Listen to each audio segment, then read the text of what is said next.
Welcome back. Short and sweet. We're here, shooter hunt with the War Room short because we got to talk some stuff that was going on in the Midwest with Cooper Trinkle, scouting director in Indiana. But what does he have the luxury of? The Great Grand Park and the fall championships that took place there. So, Coop, how are things going there? How are you doing today? I'm doing well. Thanks for having me on. Fall championships was really good. Saw a ton of talent, specifically at the 2025 class. We had a handful of high-end teams that came to the event. And then on top of that, from the 26, 27 class, we had a bunch of our future gamers there, a bunch of Midwest sophomore gamers there. So tons of talent. It was a lot of fun. All over. What I love about the fall championships, it really kicks things off. It works in conjunction with the Puma Classic, which is a monster junior college event. I think there were over 200 college and professional scouts there this weekend. It was the number that I was told. And it makes sense because it's honestly a one-stop shop. You get the JUCO guys, the high school kids come in. You have the 25 class, 26, a little glimpse at the 27s, probably some 28s who are dancing around a little bit. I can think back to seeing some big Indiana arms in the past as freshmen in their fall. What made this one of my favorite events, and how could it not be with this story? But this was the Max Clark event. As a sophomore, Max Clark was playing for, I want to say it was Team Indiana. Right? Team Indiana. He's there with some mega draft guys, all guys who have gone in the top 5 rounds. What's the kid that won the first round of the White Sox? Colson Montgomery. Montgomery. He's on the same team. There was no doubt that Max Clark was the best player in this event. Just as a sophomore, I think he had like 14 hits. Everything looked the part. Colson Montgomery's out there. There's prospects all over. But really, that cemented it for me.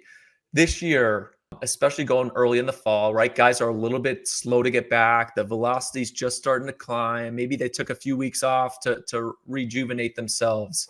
So it's one of those things I never worry about velocity at this event. Having said that, there certainly appeared to be some pitchers who did not lose track of their throwing program and looked pretty good there. Who were some guys that were really highlighted? And right off the bat, a couple of draft names that you had on a sensational list you can see at prepbaseball.com. Josh Flores, Parker Rhodes. There's just power arms coming out of Indiana, jump shots and fastballs. That's what you guys do. So what did you have on those two guys that might have a chance to be springtime helium dudes? No doubt. Flores was exceptional in his outing. He actually his start got pushed late into the night. I think he took the mound at 11:30 p.m. You throw harder at night. But, man, it was electric. Anybody with tired eyes got woken real quickly. He was 90-94 on the fastball, but really for me, the separator was the breaking ball. He came out with an 82 to 84 mile an hour breaking ball, true top down, 13-3, 12-1 type. Was getting a bunch of whiffs with it, and it was playing off the fastball well. So that was big for me. He also showed a changeup that he's never really shown before. Interesting. It was playing with minimal vert and 18 plus inches of horizontal, and he could do what he wanted with it. He threw it to righties, threw it to lefties. So I think he punched out 10 in his 3 innings. So he was flat out dominant. And then Rhodes got the start the next day, came out hot in the first. He was 93, 94, grabbed a 5 in the first, was pitching off the fastball specifically. He started to show a bit of a sinker, which for me, I think is a progression for him because he's been a dead zone guy in the past. So adding that sinker in kind of allows him to do a couple different things, and then he's playing a tight little cutterish slider off of it. It did show some sweeper properties, but it was more cutterish than anything. Now, the thing that I take away with Rhodes is he's starting to show the sinker. So to me, I take away that there's at least an average changeup in there. He didn't show it, but I think that would be a big step for him going into next spring. So talk to me a little bit more about the spin and compare those guys, because Flores has that innate spin. You're playing to what I love, spin wins, whereas Rhodes, the electric arm, fastball, has a chance to be hoppy. Sounds like he's gone in the lab and created a different profile for the pitch with that sinker. Is that what really separates those two right now, is the fact that Flores has a real weapon in that spin offering versus Rhodes is still trying to develop that cutter? Rhodes almost sounds a little bit similar to, he's a Mississippi State recruit, but similar to the kid that just got drafted out of there from Indiana, whose name is Nate Dome. Nate Dome. Yeah, that's the separator for me. I mean, Flores and Flores has shown the ability to sweep it up to 88 in the past. It's wipeout spin, and it has been over the past 18 months. He gets a bunch of swing and misses, where Rhodes is not your typical swing and miss guy. He's more attacking the zone with firm stuff, and creating an uncomfortable look, getting more weak contact, where Flores is going to get a bunch of swing and miss. Okay, you had a couple more arms on this list. I'm sticking only to the 2025s for right now. Just talking about draft stuff here. But Will Coleman, I was talking about guys that we see at this tournament at a young age. He was one of those. I think he's with the Canes. Was he He's still with with the the Canes Canes? Midwest, yes. Left-handed pitcher, also a really good athlete. I think he swung it fairly well there. What did Will Coleman bring? Because he's still uncommitted. I mean, honestly, this is probably one of the last outings before he goes on his slew of visits. Yeah, absolutely. There were 15 or 20 schools there to see him. You know, Will is one of those guys that if I had to turn the ball over to a 25 in our state and I had to go win a game, I'd give it Okay, to Will Coleman. interesting. It's 4 pitches for strikes all the time. The fastball's starting to louden up. He was up to 90 this past weekend. Pitches more at 88. It's a real demon changeup. He can do what he wants with the changeup. He gets a bunch of swing and miss with it. The slider's starting to firm up as well. He was working it in the upper 70s, 2,400, which has been a kind of a question mark for me in the past, his ability to spin. That's starting to firm up. But man, it's just he's one of those kids. He takes the mound, you know exactly what you're going to get. It's fascinating you talk about he's the guy you want with the ball with the win, because for me the velocity is the easiest thing to come. We can work on that throwing program, eating. It's just going to naturally progress for him. Is he the type of guy you think, because of the arm speed, and you were there in person, do we think there's a chance he bumps up to 93, 94? He puts himself in position to be kind of that helium guy that always seemed to come out of Indiana throughout the spring? I don't know if it happens this spring, Shooter, but I Okay. think it happens at some point before he's 21 years old. He's gradually just progressed. He was that 80 to 82 strike thrower as I a young remember it. kid, Yep. but turned into a mid 80s guy as a sophomore, junior, and it's just gradually climbed. So I don't see him getting up to the 93, 94 next spring. Which is But fine. man, by the time he's a junior in college, absolutely, I think he M can. Must be why they had 20 schools there. Somebody's gonna be getting a guy who's just a bulldog. What about Xavier Carrera? Because he's another guy, future gamer, big arm talent. What was he bumping? So man, there were 30 plus scouts that came out to his start. His first inning was electric. He came out 92, 94. He grabbed his six. Ooh, He showed a slurvy breaking ball, mid to upper 70s into the low 80s. It's more of a development pitch at this point. What you're getting with Javi is arm talent. I've seen him up to 97. It's a really good athlete. It's a really quick arm. He ran into some trouble in his second inning, and ultimately that's his MO. It's the feel for command is still developing, okay. but the ceiling is immense. You're buying stuff. Just sounds like you're buying stuff there, hoping that it all clicks, comes together, and we'll pay for some stuff we can't teach. Absolutely, and he's the type of athlete that you can bet on that stuff to continue to stay there, and you can bet on the other areas to elevate just because of how athletic and how raw he is. He was a Awesome. shortstop coming up. He's really just started to Okay. focus on pitching in the last 2 years. So there's just a ton of upside in the entire operation. Awesome. I want to shift over one underclassman arm because you hit me up multiple times. He's not an Indiana kid, was a future gamer the past 2 years. We got to see him this past year with Team Michigan, but Ethan Armstrong, who's uncommitted.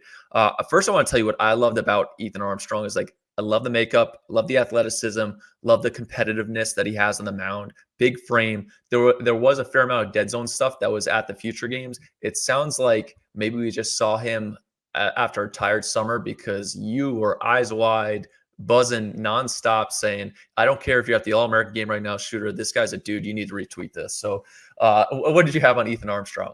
Absolutely. I mean, he was the arm that impacted me the most coming from this event. I saw Okay. him night one. He came out to close, was 90 to 92, spun a really good slider, and he Hmm. went top down with a curveball on top of it. Just flooded the zone. It was a really athletic operation, full circle arm action that he repeated really well.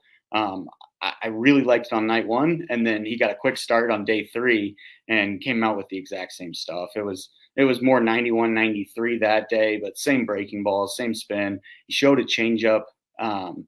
And the fastball, it did play with some dead zone properties, but it came from like a steeper vertical approach angle. Okay. Now, for me, I think he would be a perfect sinker baller candidate, right? From Mhm. that high release Agreed. height, he spins it well. I think a sinker would play with the slider changeup tunnel, and then he could still go four seam with top down breaking ball with it. But Look at you. man, I He's really got to pay like you a him, fee for that. no doubt. Um, So those are just some of the pitchers. And again, awesome article you put out with the list of guys who impacted you in this look, whether the prospecthood or the performance that they had there. Let's shift over to some of these 2025 draft position players. And the guy who had the biggest impact on your look, Homestay kid that you and I both know lots about. I loved what he was about at the NPI earlier in the summer, took some of the best overall at bats. I think there's a good chance he's the best 2025 outfielder in the class as well. But Brandon Logan, a Notre Dame dual sport football guy too, recruit. What do you got on him? Yeah, man, I was super impressed with the progression that Brandon showed offensively. Mm-hmm. He's always taking incredible at bats. I've watched him. He's crosstown rival with Brayton Thomas. I've watched him line up with Brayton the last 2 years and go again, take exceptional at bats, work deep counts, and that's kind of what he showed early in the weekend. And then he started to hit. I love the adjustments he's made. He was a wider stanced, higher hand guy. He would dive at the ball. There was some steepness to the path. Now he's standing up. It's a little more athletic look. His hands are lower. He's getting more connected early. It's just he's allowing his athleticism to shine in the box. He's one of the best athletes in the country in the class, but you never saw that in the box until now. And I think it's just going to pay dividends for him next spring. Was this a weekend? Like, did he have a Friday Night Lights? Was he playing football Friday? Yeah. So he played Friday Night Lights and then he came out Saturday afternoon, played one game, and then he played 3 games on Sunday. So he's getting it all this weekend. You know what? Get the buzz going. He actually sounds like a perfect Super 60 candidate where you see what those off-season progressions are, what he shows up in February to show, and you start booking some trips around that guy who could be that buzzy name, especially as a dual sport guy for the Irish. You have another name here at number 5 who has been one of my sleeper favorites now for probably like 3 years. A former future gamer, IU commit, outfielder Cal Gates. What did Cal Gates bring? And I bet it was a ton of awesome at-bats where he was on time. Absolutely. Cal Gates was the best hitter in the park this weekend. He was on the barrel. He was on the barrel often. He's another one that's made some really good adjustments. So he's been a guy that we've seen in the past with a heavy forward move, but he's gotten away with it because his hands play so well. Mm-hmm. He's a little bit more hinged into the back leg now, a little more grounded in the stance, a little softer on the front foot during the stride, and it's putting him in a spot where he's getting away from that slappy type guy, and now he's starting to impact the baseball. He had a extra base hit on day 2, scudded a ball into left center field for a triple.